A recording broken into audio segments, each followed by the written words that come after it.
오전 말씀에 이어서 오후 이 시간에도 베드로전서 4장의 말씀을 계속 생각해 가겠습니다. 4장 7절로 11절 말씀을 낭독합니다. 만물은 마지막이 가까웠으니 그러므로 너희는 정신을 차리고 근신하여 기도하라.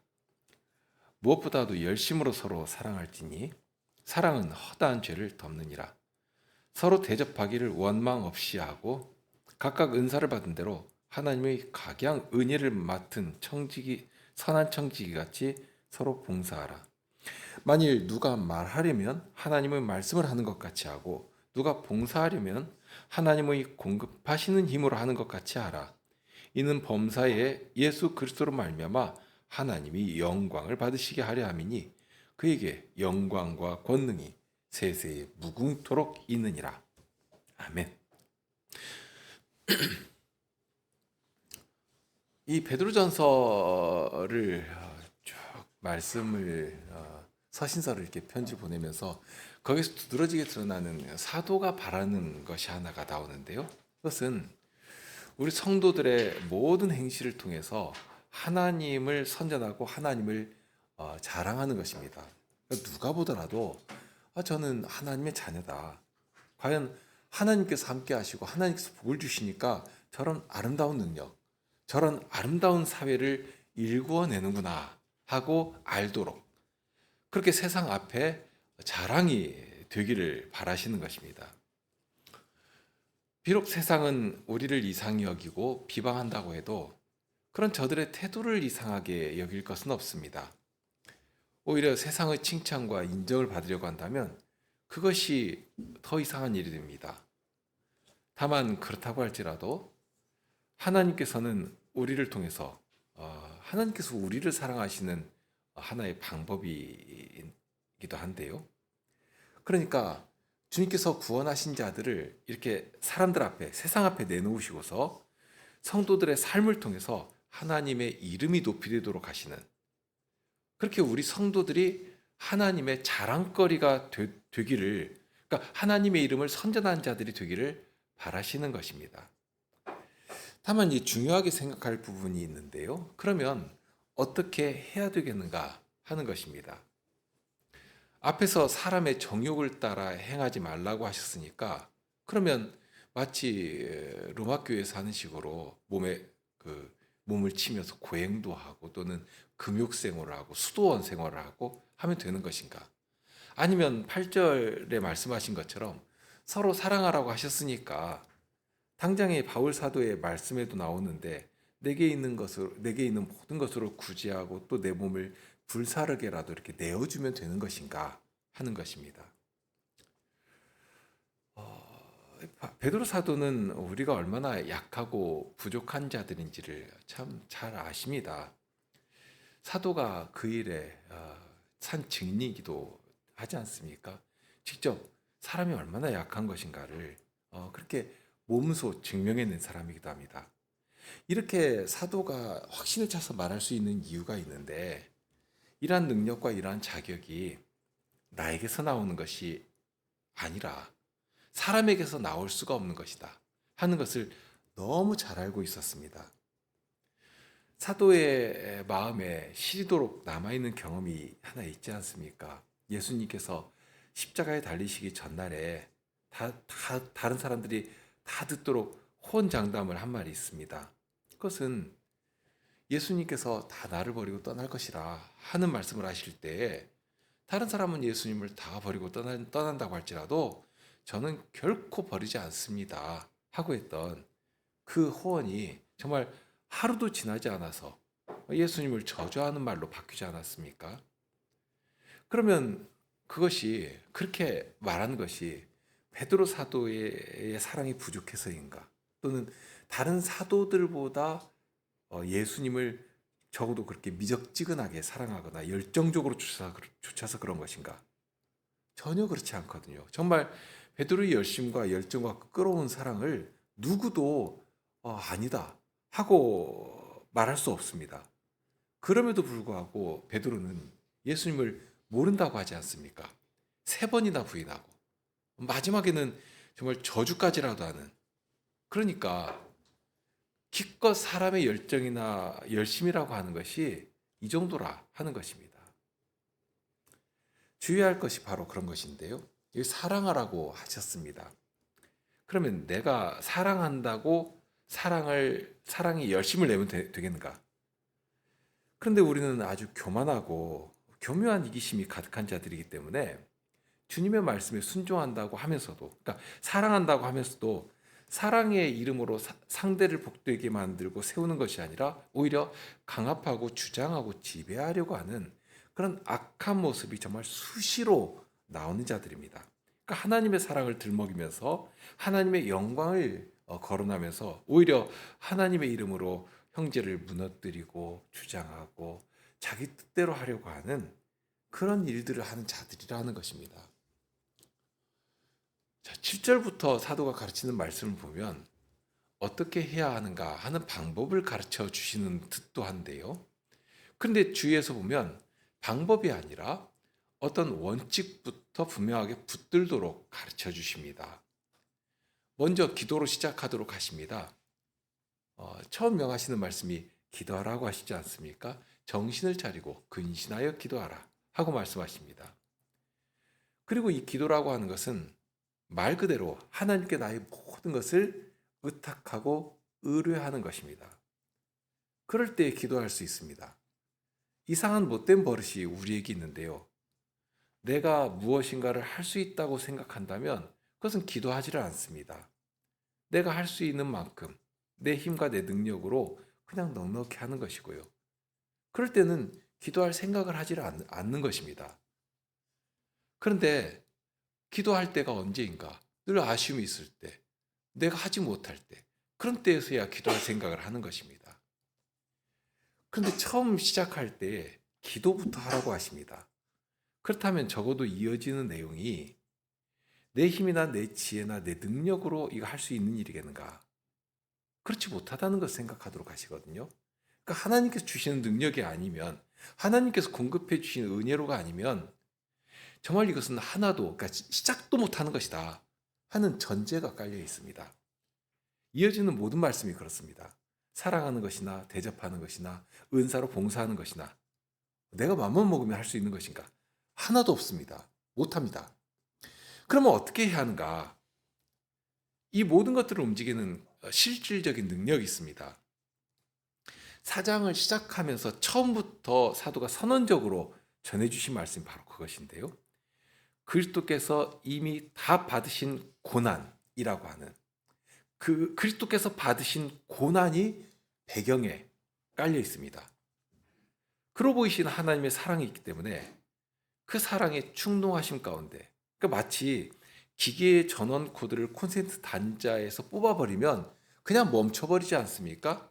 그런데 그걸 꼽혀야지만 전기를 공급받아서 움직이는 것처럼 그렇게 그리스도의 사랑에 내가 딱 이렇게 부착되어 있어야지만 그 사랑이 나에게로 공급되고 나를 움직여가는 것이고, 그럴 때 비로소 그 다음에 무엇이라도 한 걸음이라도 말할 수 있게 된다 하는 것입니다.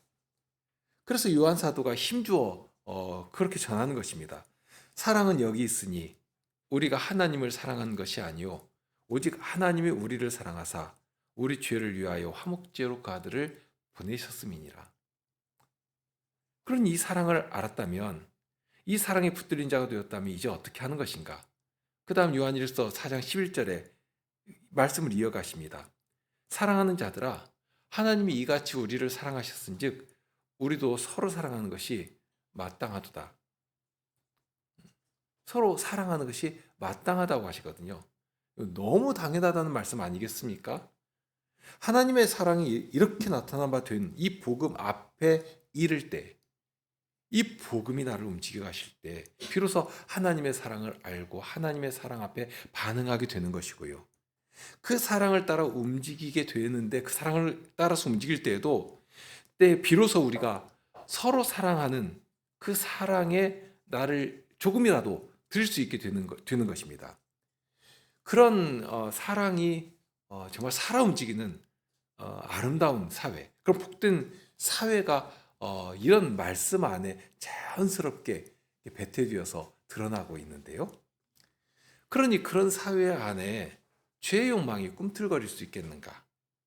죄의 도모가 세상에서처럼 아무렇지도 않게 이렇게 나댈 수가 있겠는가? 어림없는 이야기가 되는 것입니다. 정말 거짓과 불의와 정욕이 정말 이름도 내놓을 수가 없게 되는 것이죠. 숨어 들어가는 것입니다. 사방이 어두우면 막 스멀스멀 기어 나오던 것들이 밝은 빛이 마치 깜깜한 창고가 있는데 커튼을 탁 열어 제끼면 그냥 벌레들이 여기저기로 어두운 데로 숨어 들어가는 것처럼, 그렇게 어둠에서는 자랑되던 것들이 바로 주님의 이 광명한 사랑의 빛이 가득한 이 사회에 딱 들어오니까 도저히 이름도 꺼낼 수가 없는 그런 부끄러운 이야기가 되고 마는 것입니다. 그렇게 사랑이 모든 죄를 그냥 덮어버리고, 그런데 그 일을 바로 단번에 고난받으신 그리스도께서, 그러 보이신 하나님의 사랑으로 인해서, 그 사랑으로 인해서 그런 놀랍고 복된 일을 우리 중에 이루어 주시는 것입니다. 자, 이런 말씀을 생각할 때 주의하라고 말씀드린 것이 있는데요. 이 일을 이루시는 주체가 누구신가 하는 점입니다. 그러니까 내가 이것을 하겠다, 내가 이룬다 하는 그런 생각을 조금이라도 가져서는 안 됩니다. 앞으로 이어질 말씀도 동일한데요. 내가 한다고 이렇게 인식하는 순간 어떻게 되는가? 자기 이름은 자랑되고 자기를 높이는 그런 일은 나올 수 있는 것인데, 그리고 사실 세상은 그런 방식으로 세워져 가지 않습니까? 그리고 세상에서는 그렇게 해야지만 한 자리라도 차지하고 무엇이라도 할 수가 있습니다. 세상에서는 그렇게 해야 사는 것처럼 느껴집니다. 그런데 만일 그런 움직임이 이 교회 안에서 조금이라도 발견된다면 그 순간 주님 앞에서 쫓겨나게 되거든요. 사랑으로 인해 허다한 죄가 덮이는 그 자리에서는 정말 명함도 못 내밀고 추방당하고 마는 것입니다. 서로 사랑하라고 하셨습니다. 마치 7절 이하에 나오는 말씀이 어떤 면에서는 순서처럼 느껴지기도 하는데요. 기도하라고 하시고 이어서 사랑하라고 하십니다. 그렇게 되니까 자연스럽게 그 다음 이어지는 내용으로도, 그러니까 그 다음 내용으로도 이어지는데요. 사랑하라고 하신 다음에 서로 대접하는 것이나 봉사하는 것이나, 바로 이 사랑의 터 위에 서 있지 않으면 안 된다고 하는, 또는 이 근원적인 힘과 능력이 어디로부터 솟구쳐 나오는가, 바로 이 사랑에서부터, 마치 사랑을 먹고 마시며 사랑의 힘과 능력으로 그 다음 것을 하고 이어서 또 할 수 있게 되는, 정말 사랑의 힘으로만 살아 움직이게 되는 그런 일을 생각하게 됩니다. 사랑이 그 사회에 가득하니까 여기 말씀처럼 허다한 죄가 덮여버리는, 마치 온실에 투명창이 덮여 있으니까 그 안에 들어오면 아무리 바깥에서는 막 모든 것이 다 얼어 죽고 그럴지라도 그런 모든 주의가 다 사라지고 배고픔도 사라지고 누구라도 따뜻한 보살핌 받으며 자라며 열매를 맺게 되는 것처럼, 그렇게 이 사랑 안에서 살아 움직이게 되는 것이죠. 자, 그런 터에서 9절과 10절을 이어 생각할 수가 있게 됩니다. 9절에서 사도는 서로 대접하라고 하십니다. 말씀드린 것이지만 8절부터 10절까지를 보면 이 서로라는 말이 반복되는데요. 이는 구체적인 대상이 있다 하는 사실을 분명하게 생각하도록 합니다. 그리고 대접한다고 할 때에도 이 동사는 주로 나그네를 대접한다고 할 때 사용된 동사거든요.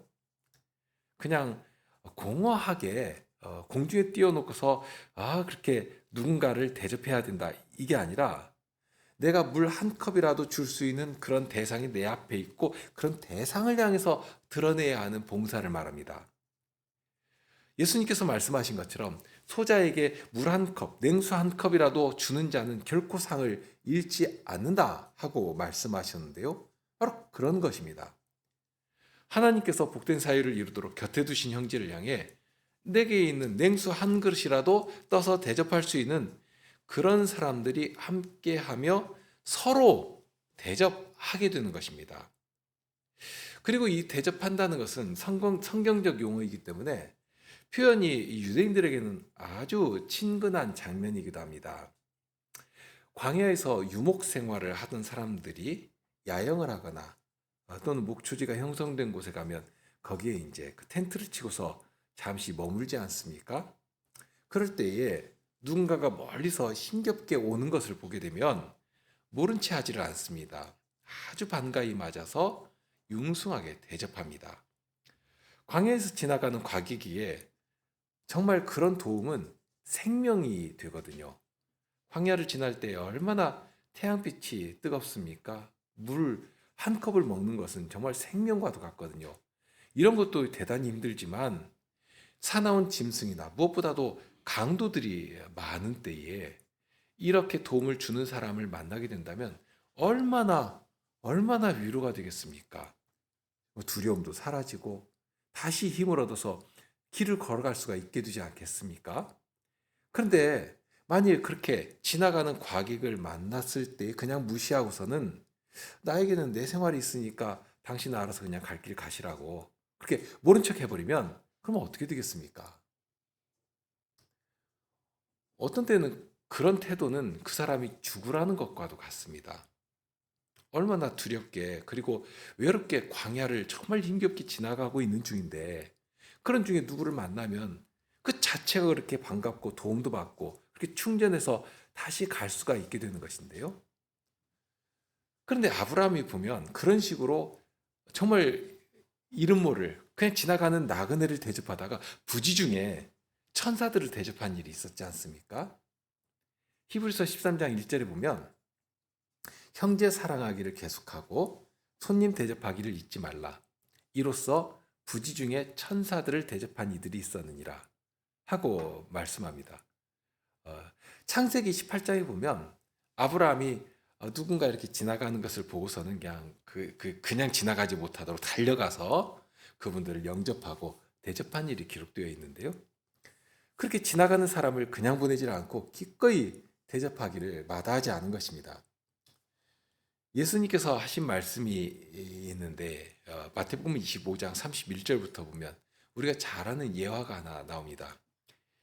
인자가 마지막 날에 영광 중에 이제 보좌에 앉으셨을 때 일어날 일에 대한 것인데요.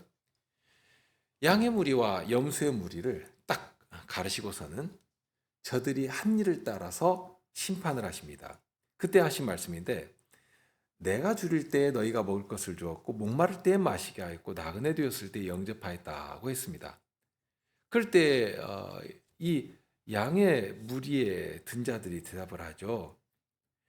이에 의인들이 대답하여 가로되 주여 우리가 어느 때에 주의 줄이신 것을 보고 공교하였으며 목마르신 것을 보고 마시게 하였나이까 어느 때에 나그네 되신 것을 보고 영접하였으며 벗으신 것을 보고 옷 입혔나이까 정말 생각이 안 나는 것입니다. 우리가 주님을 대접한 일이 없는데? 그럴 때 임금이 이렇게 말씀하시거든요. 임금이 대답하여 가라사대 때 내가 진실로 이르노니 너희가 여기 내 형제 중에 지극히 작은 자 하나에게 한 것이 곧 내게 한 것이니라. 방금 아브라함의 이야기를 했는데요. 아브라함은 지나가는 사람을 대접할 때 천사만 대접한 것이 아니었습니다. 거기 누가 계신지 아시죠? 예, 주님께서 함께 하셨거든요. 그러니 그들을 대접할 때 주님을 뵙고 주님을 대접하게 된 것입니다. 아브라함이 알고 했습니까? 그렇지 않았거든요. 그냥 지나가는 나그네를 대접한 것이고요. 그런데 나그네를 대접할 때 진짜로 주님을 뵙고 진짜로 주님을 대접한 그런 일을 한 것입니다. 자, 그런데 왼편에 있는 사람들은 그렇지 않았습니다.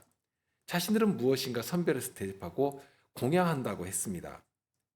그런데 주님께서 받으실 만한 일을 하지 않았습니다. 마땅히 대접해야 할 지체와 이웃과 나그네를 대접하지 아니한 그것으로 인해서 그들은 영벌에 떨어지는 자가 되고 말았거든요.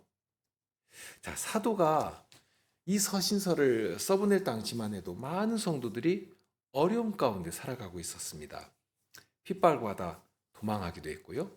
신앙을 지키기 위해서 모진 어려움을 그냥 감내하며 지내야 했습니다. 그런 사람들은 누군가의 도움이 없으면 당장 살아갈 수가 없는 경우도 많았습니다.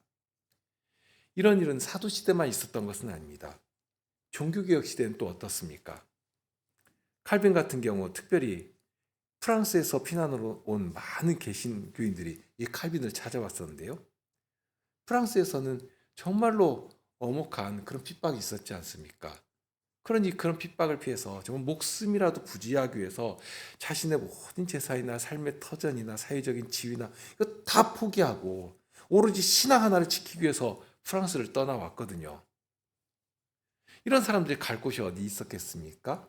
그런 때에 제네바에 개혁교회가 있다. 이 개혁자 칼빈이 있다 하는 소식을 듣고서는 그 말씀 아래로 그 교회로 막 몰려간 것입니다. 그럴 때 칼빈은 그들을 모두 받아주면서 그렇게 함께 그 어려움을 지고 나간 것입니다. 그럴 때 칼빈만 그렇게 한 것인가? 교회가 온 교회가 그 짐을 함께 지고 나간 것이거든요. 여기 베드로 사도의 교훈은 그런 것일 것입니다. 다만 그러면 오늘날은 어떻습니까? 오늘처럼 자유롭게 신앙생활을 하는 시절에 무슨 핍박이 있겠고 어려움이 있겠습니까? 역사적으로 보더라도 오늘과 같은 이런 시대가 결코 많지 않았습니다. 정말 오늘날에는 자기가 마음만 먹으면 아무 때라도 교회에 다니고 신앙생활도 마음껏 할 수가 있거든요. 그렇지 않습니까? 누가 교회 못 가도록 막아서며 누가 교회 다닌다고 불이익을 주기라도 합니까? 없거든요. 그런데 아이러니하게도 그렇게 자유롭게 신앙생활을 할 수 있게 되니까 오히려 오늘날처럼 교회가 세속화가 되어버리는 그런 때가 정말 교회 역사 가운데 있었는가? 마치 극도로 타락해버린 중세 교회를 보는 것처럼, 아니 그보다도 더 세속화된, 정말 전체로 세속화된 그런 모습을 개신 교회들에게서 보게 되는 것입니다. 아무튼 그렇게 자유롭게 살아가니까 여기 나그네를 대접한다고 하는 그런 일이 오늘날 우리와는 상관없는 일처럼 느껴지기도 합니다. 하지만 방금 말씀드린 것처럼 그렇게 자유로운 시대가 되었지만 오히려 그 안에서 마치 홍수에 마실 물이 없다 하고 말하는 것처럼 오히려 순전한 진리를 좇아서 그 갈급함으로 인해서 무수한 영혼들이 방황하며 피난민들처럼 그렇게 떠돌아다니는 그런 생활을 하는 것을 너무나도 많이 보지 않습니까? 대접하는 것이 추운 날씨에 따뜻한 국 한 그릇 대접하는 것도 당연히 필요합니다. 그 중요합니다. 그러나 그보다 더 중요한 것은 영혼이 진리를 공급받지 못해서 기갈 가운데 무너지는 사람들에게 적어도 우리에게 와서 혹은 우리와 대화를 나누는 가운데 무엇인가를 대접하고 위로하고 힘을 줄 수 있지 않아야 하겠는가 하는 것입니다. 다만 그럴 때에 그런 일들을 위해서 필요한 것이 있습니다. 무엇인가 하면 우리가 그만큼 장성해 있어야 합니다. 내 곁을 내어주고 내 어깨를 내어줄 수 있기 위해서는 누군가 나에게 기댈지라도 몸을 이렇게 기댈지라도 넘어지지 않을 만큼 힘이 있어야 되지 않겠습니까? 만일 그런 힘도 없는데 누군가 나에게 기대버리면 그냥 같이 넘어지는 것입니다. 더 크게 상하겠죠. 그러니 정말 주님께서 기회를 주실 때, 평안을 주실 때, 안정을 허락하실 때 정말 주님께서 주시는 은혜를 늘 공급받으면서 장성해야 합니다. 지금 이런 시간들을 그냥 헛되이 보내면 안 되거든요. 정말 부지런히 공급받고 훈련하고 장성해야 합니다. 그렇게 해서 장성하면 그 사람들도 곳간에서 인심난다 하는 그런 말을 하는데요. 당장에 내가 갈급해가지고 죽을 것 같아서 죽을 것 같이 막 비틀거리고 있는데 누군가 와가지고 나에게 도움 달라고 하고 또는 나에게 기댄다면 그 누구를 대접할 수 있겠습니까? 나 살기도 바쁜데요. 그러니 정말 힘을 다해서 주께서 주시는 은혜로 부유함을 누려야 합니다. 이것은 내가 가진 무엇으로 할 수 있는 일은 아닙니다. 주께서 주신 은혜로 봉사하며 진리로 나를 찾아주시며 움직여 가도록 하실 때 비로소 힘을 얻게 되는 것인데요. 그러니까 내 것을 가지고 한다는 생각이 조금이라도 있다면 그 순간 헛된 자리로 그리고 교만해지고 높은 마음을 품을 수밖에 없게 됩니다. 그러니 우리 현실을 바로 알고 주께서 주시는 은혜로만 살아 움직일 수 있다는 이 본질적인 면들을 알게 된다면 교만할 수가 없습니다. 전에는 우리 중에 그런 일들이 참 많지 않았습니까? 정말 한 세대 앞도 보지 못하는, 그러니 후회도 많이 하게 되고 반성도 많이 하게 되는 그런 것인데요. 마치 우리 교회만이 진리를 보수하는 참된 교회인 것처럼 그렇게 높아져 있고, 그러면서 갈망하고 갈급해하는 사람들까지라도 아주 가볍게 여기고 하는. 고린도전서 13장 4절에서 사랑을 이렇게 알려주시는데요. 사랑은 오래 참고 사랑은 온유하며 투기한 자가 되지 아니하며 사랑은 자랑하지 아니하며 교만하지 아니하며. 자랑하지 않고 교만하지 않는 것이 사랑입니다. 그런데 주님의 사랑을 받았다고 하면서 오히려 나에게 있는 무엇인가를 자랑하기에 바빴지, 그 사랑으로 섬기고 봉사하는 일에는 늘 미적거리고 관심이 없고 더뎌 어떤 현실이 우리에게 있습니다. 누군가 위로를 찾아 두려움이 가득한 눈을 두리번거릴 때 따뜻한 말을 하고 손을 잡아줄 수 있어야 할 것입니다. 그 일이 얼마나 소중한지 모릅니다. 이것은 나그네로 살아가는 사람만이 그 필요성을 알고 그 소중함을 사무치게 느끼는 것입니다. 마치 내가 당해보니까 비로소 그게 그거였구나 하고 아는 것처럼. 나그네의 심정을 나그네가 알지 누가 알겠습니까? 나그네로 살아가지 않으면 나그네의 심정을 모르거든요. 그런데 어떻게 해버리는가? 고린도전서 4장 7절에서 하신 말씀을 보면 참 그렇다 하는 생각을 하게 되는데요. 누가 너를 구별하였느뇨? 내게 있는 것 중에 받지 아니한 것이 무엇이뇨? 내가 받았은즉 어찌하여 받지 아니한 것 같이 자랑하느뇨? 하였습니다. 마치 스스로는 부유한 것처럼. 라오디게아 교회가 그렇지 않습니까? 나는 부자라 부유하여 부족한 것이 없다 하고서는 자기가 가진 것 자랑하기에 바쁜 것이지, 그것 왜 나에게 주셨는지, 그것을 가지고 어떻게 사랑하며 대접해야 하는 것인지 거기까지 생각이 미치지를 못하는 것입니다. 마치 이것을 가진 내가 특별한 것처럼, 스스로 구별된 것처럼 자랑하려는 그런 습성이 강하게 우리를 움직여버리는 것입니다. 대접한다고 할 때에는 서로 하는 것입니다. 서로 대접하라고 하신 이 말씀에는 우리가 살아가는 현실이 어떠한가 하는 진단이 거기 함께 담겨 있습니다. 우리는 나그네로 살아가지만 그러기에 홀로 서지 못하는 자들입니다. 한 교회 안에서는 말할 것도 없습니다. 그래서 우리를 하나의 교회로, 이 언약 회중으로 주님께서 불러 모아 주셨지 않습니까? 함께 예배하는 공동체로 한 교회를 이루도록 하신 것인데요. 그런데 그러한 한 교회만이 아니라 교회적으로도 볼지라도 동일합니다. 우리는 단립교회로 홀로 서서 살아가지 못합니다. 그런데 홀로 설 수 있는 것처럼 그런 망상에 빠지기가 쉽습니다. 주께서는 우리를 홀로 두지 않으십니다. 신앙의 동지를 만나게 하시고 함께 교회를 이루게 하시고 또한 교회 연합을 이루어서 함께 움직여 가도록 하십니다. 이 일이 거룩한 사회를 이루며 교회적인 사명을 이루어 나갈 때 절대적으로 중요한 일입니다. 자, 그럴 때 우리는 서로를 존중하면서 외로움과 어려움을 함께 나누며 서로에게 대접하는, 주님께서 주신 것으로 대접하는 일에 힘써야 합니다. 반복되지만 자칫 대접한다고 하면 내가 이만큼 넉넉하고 당신보다는 이만큼 우위에 있으니까 내게 있는 것을 가지고 대접한다 하는 그런 마음을 가지기가 참 쉽습니다. 대접하는데요. 그러면서 동시에 교묘하게 자신을 그 위에다가 이렇게 얹어서 나를 높여버리는 것입니다.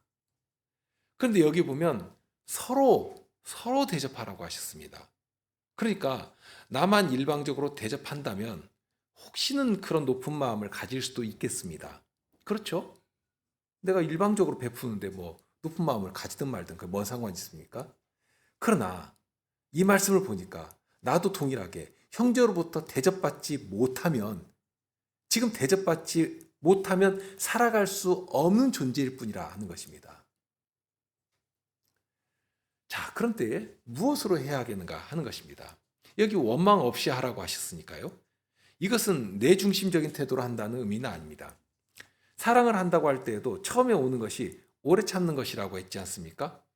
그러면서 모든 것을 참으며 모든 것을 견디는 것입니다. 또 자기의 유익을 굳지 않는 것입니다. 자기 중심적이 아니죠. 쉬운 예를 들 수가 있습니다. 누군가에게 음식을 대접한다고 해보시죠. 나는 이 음식을 아주 좋아하는데요. 대접한다고 하면 내가 좋아하는 음식을 찾는 것이 아닙니다. 대접을 하려고 하는 그 상대가 즐겨하는 음식을 찾아야 하지 않겠습니까? 물론 건강에 좋은 음식은 말할 것도 없습니다. 근데 사랑한다고 할 때, 혹은 대접한다고 할 때 우리의 눈과 우리의 마음이 어디에 있어야 하겠는가 하는 점입니다. 강조할 것도 없죠. 내가 중심이 되어서는 안 됩니다. 대접을 받는, 사랑을 받아야 마땅한 이웃, 형제, 다른 지체에게로 가 있어야 한다 하는 것입니다. 그러면서 무엇을 가지고 대접해야 하겠는가 하는 질문을 조금 전에 드렸는데요. 그 다음 10절에서 그 답을 찾을 수가 있습니다.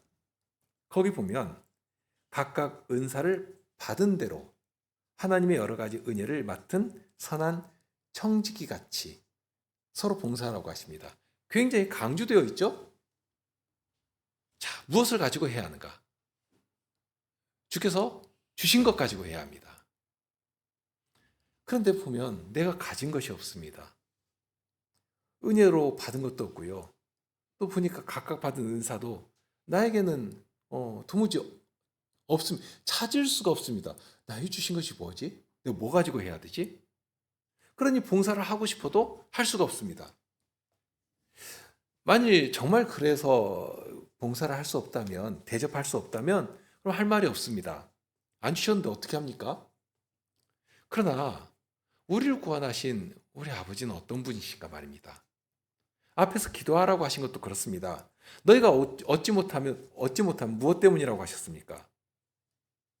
구하지 아니하기 때문이다 하셨습니다. 이미 출발부터 어떻게 해야 할 것인가를 다 가르쳐 주신 터입니다. 사도는 여기서 바울 사도처럼 어떤 구체적인 은사의 항목을 나열하고 있지는 않습니다. 그러나 우리가 알고 있는 것처럼 여기도 동일한데요. 은사는 성신께서 우리와 함께 하시면서 교회로 연합시켜 주시는 처음부터, 우리가 그리스도의 생명에 연합되는 그 처음부터 성신께서는 우리가 그리스도의 몸을 이루도록 하시기 위해서 우리에게 은사를 선물로 주시는 것입니다. 처음부터 주십니다. 장성한 다음에 그 다음에 네가 일할 수 있겠다 하고 그때 가서 주시는 것이 아니라 하는 것입니다. 아이라면 아이에 맞는 은사를 주시는 것이고요. 청년이라면 청년에 맞는 은사를 주시는 것입니다. 그렇게 해서 누구라도 한 사람도 예외됨 없이, 소외됨 없이, 또는 그 자리에서 주님의 그 사랑 가운데, 사랑의 돌보심 가운데서 예외됨 없이 함께 한 몸을 이루도록 그렇게 하시는 것입니다. 자, 이런 정도에서 이제 정리하겠는데요. 할 때 청지기 같이 봉사하라고 하십니다. 청지기가 어떤 사람인지는 다 아시죠? 누가복음 12장 42절에 보면 예수님께서 하신 말씀이 있습니다. 주께서 가라사대 지혜 있고 진실한 청지기가 되어 주인에게 그 집 종들을 맡아 때를 따라 양식을 나눠줄 자가 누구냐? 주인이 이를 때 그 종이 이렇게 하는 것을 보면 그 종이 복이 있으리로다. 또 마태복음 20장 8절에 보면 저물매 포도원 주인이 청지기에게 이르되 품꾼들을 불러 나중 온 자로부터 시작하여 먼저 온 자까지 삭슬 주라 하니, 그러니까 청지기가 누구냐 하면, 무엇을 하는 사람이냐면 주인의 뜻을 따라서 맡은 것을 베푸는 사람입니다. 그러니까 자기 거 가지고 마치 자기 것 선심 베풀듯이 풀어내는 자가 아닙니다. 오로지 주인의 집에 머물면서 주인이 주는 것으로 살아가는 자이고요.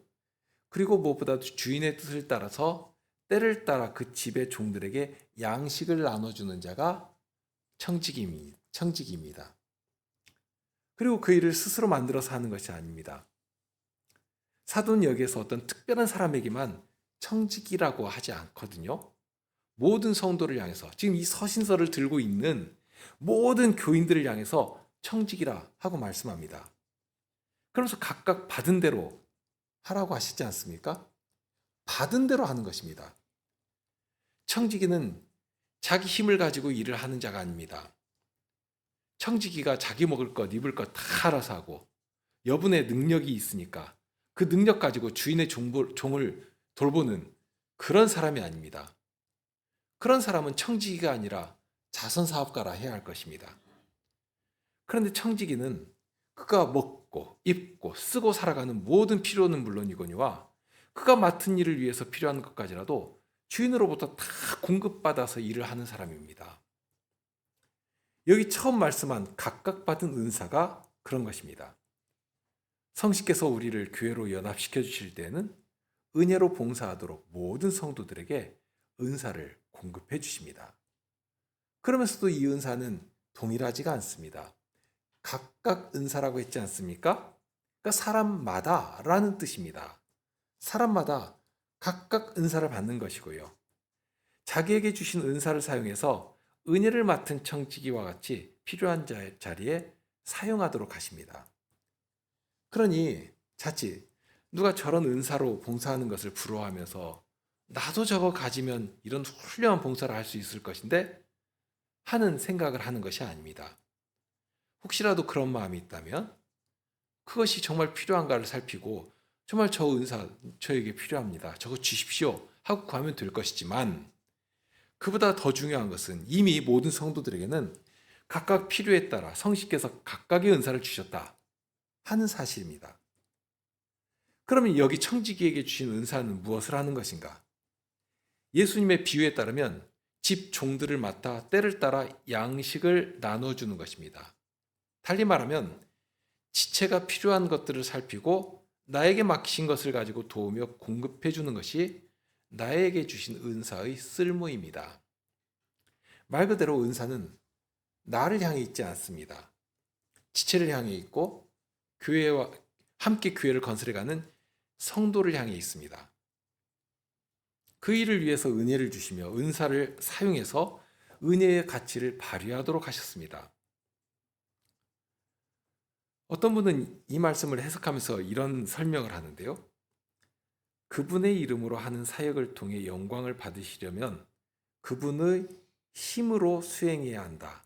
그러니까 내 힘이 아니라 그분의 힘으로 해야 한다 하고 강조했는데요. 아주 정확한 표현이라 여겨집니다. 하나님의 이름을 위해 일을 하기 위해서는 오직 주께서 주신 힘으로만 해야 합니다. 2장에서부터 사도가 힘주어 전한 사명이 하나 있는데요. 그분의 아름다운 덕을 선전하는 것입니다.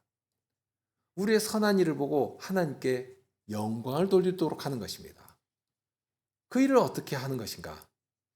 여기 나에게 주신 것으로 봉사하며 대접하며 섬기는 방식으로 그 일을 하게 하십니다. 이런 정도에서 멈추겠는데요.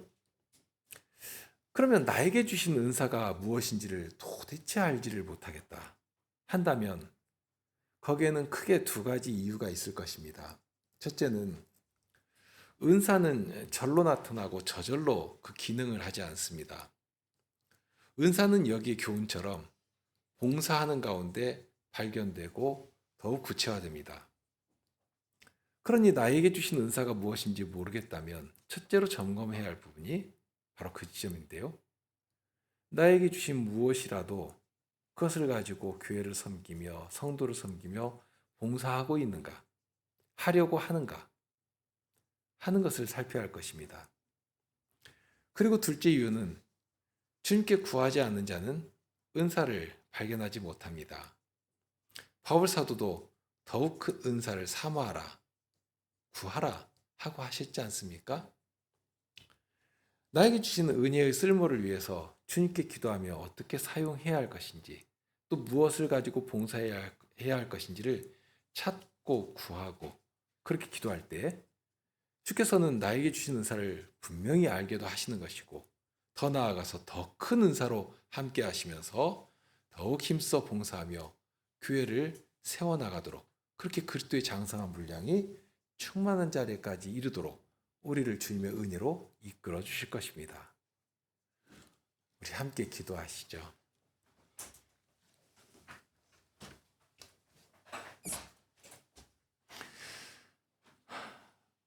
사도의 고백처럼 나의 나 된 것은 하나님의 은혜로 된 것이라 하는 이 고백이 저희의 고백이고, 다만 저희가 주님의 말씀을 통해 더욱 주님을 닮아가며 주님의 영광을 위해 살아가는 그런 자들이 되기를 소망합니다. 과연 주께서 주신 모든 것으로 주님의 교회를 건설하며 주님께서 피로 값주고 사신 그 형제를 섬기고 사랑하며 그렇게 함께 이 시대적 사명을 감당하기를 바라는 것인데, 그럴 때 저희에게 필요를 깨닫게 하여 주시고 그 필요를 구하게 하시고 구할 때마다 은혜로 더욱 풍성해 주셔서 궁핍함 가운데 살아가는 자들이 아니라 과연 주님의 부요하심 가운데 그 부요하심을 누리며 맛보며 감사하며 우리의 하나님이 어떠한 하나님이신가 하는 사실을 저희들이 먼저 누리는 가운데 그런 하나님을 선전하고 자랑하며 하나님께 영광을 돌리는 그런 저희들이, 그런 교회가 되게 하여 주시옵소서.